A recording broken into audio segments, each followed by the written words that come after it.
Jenderal Dudung, tak ada istilah TNI takut ormas.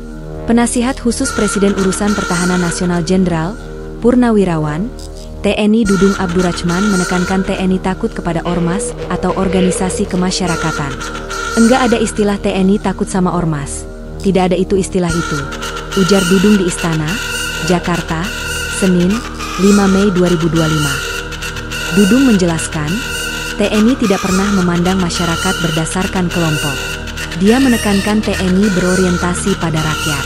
Dengan begitu, ketika ada prajurit yang menghadap pimpinan ormas, itu bukan berarti TNI takut terhadap ormas. Kemanapun TNI itu ke masyarakat.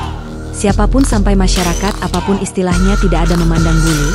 Istilahnya ini, kelompok ini, tuturnya.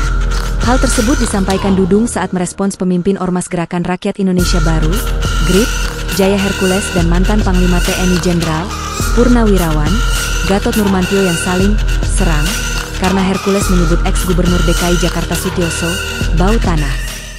Download Tribun X sekarang, menghadirkan lokal menjadi Indonesia.